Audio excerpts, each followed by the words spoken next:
Halo teman-teman semua, pada kesempatan kali ini aku akan menjelaskan mengenai materi teks cerita sejarah. Sebelum itu, perkenalkan nama aku Margareta Sioming dari kelas 12-4. Sebelum kita bisa mengerti apa dan bagaimana teks cerita sejarah itu, kita harus mengetahui pengertiannya dulu nih. Teks cerita sejarah adalah teks yang di dalamnya menjelaskan atau menceritakan tentang fakta atau kejadian masa lalu yang menjadi asal-muasal sesuatu yang memiliki nilai sejarah. Selanjutnya, apa sih fungsi teks cerita sejarah? Ada 6 fungsi dari teks cerita sejarah. Yang pertama, mencatat dan mendokumentasikan peristiwa penting masa lalu. Yang kedua, memahami asal-usul dan perkembangan masyarakat atau bangsa. Yang ketiga, memberi informasi tentang tokoh, peristiwa, dan latar sejarah. Yang keempat, menumbuhkan cinta tanah air dan kebanggaan budaya. Yang kelima, menjadi pelajaran dari keberhasilan atau kegagalan masa lalu. Yang keenam, menjadi referensi bagi penelitian sejarah dan budaya. Teks cerita sejarah memiliki 3 ciri. Yang pertama, cerita disajikan secara kronologis dan beruntun. Yang kedua, berisi fakta atau fiksi. Yang ketiga, menggunakan konjungsi temporal atau kata sambung waktu. Struktur teks cerita sejarah dibagi menjadi 3 bagian. Yang pertama, orientasi. Bagian ini berisi pengenalan atau pembuka dari teks cerita sejarah. Biasanya, pada struktur ini menggunakan jenis kalimat deskriptif. Yang kedua, rangkaian peristiwa. Bagian ini berisi rekaman peristiwa sejarah yang terjadi dan disusun berdasarkan urutan kronologis. Dan yang terakhir, reorientasi. Bagian ini berisi komentar pribadi penulis terhadap cerita yang ditulisnya. Umumnya bersifat opsional, boleh ditulis ataupun tidak. Pada struktur ini biasanya juga memuat dampak yang ditimbulkan dari peristiwa tersebut.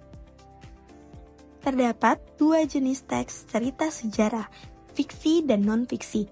Teks cerita sejarah fiksi menyajikan peristiwa masa lalu dengan gaya menarik dan imajinatif. Tokoh digambarkan secara mendalam, terutama kehidupan batinnya. Penulis sering menambahkan interpretasi dan unsur kreatif dalam cerita. Selanjutnya, teks cerita sejarah non-fiksi mengisahkan peristiwa sejarah berdasarkan fakta nyata secara objektif, tanpa tambahan fiksi. Dibagi menjadi 4 jenis: biografi, kisah hidup ditulis oleh orang lain; autobiografi, kisah hidup ditulis sendiri; cerita perjalanan, pengalaman dalam perjalanan bersejarah; catatan sejarah, dokumentasi kejadian penting. Selanjutnya ada kaidah kebahasaan. Kaidah ini membahas ciri-ciri bahasa yang khas dalam teks cerita sejarah. Pemahaman kaidah kebahasaan membantu kita mengenali, memahami, dan menyusun teks cerita sejarah dengan lebih tepat.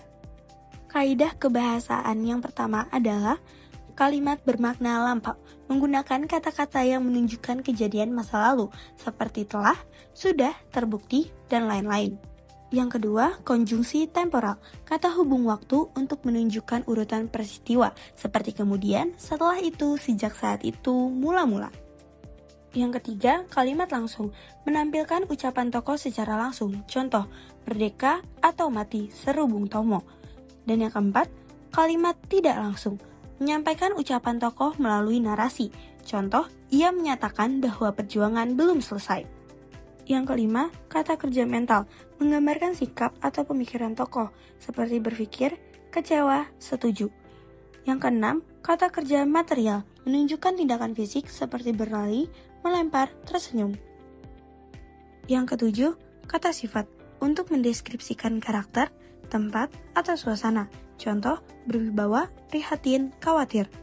Dan yang terakhir, kata kiasan atau majas, memberi efek dramatis dan memperindah cerita. Contoh, bagai pungguk merindukan bulan, merindukan yang tak mungkin.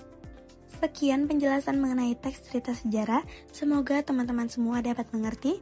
Mohon maaf bila terdapat kesalahan. Terima kasih.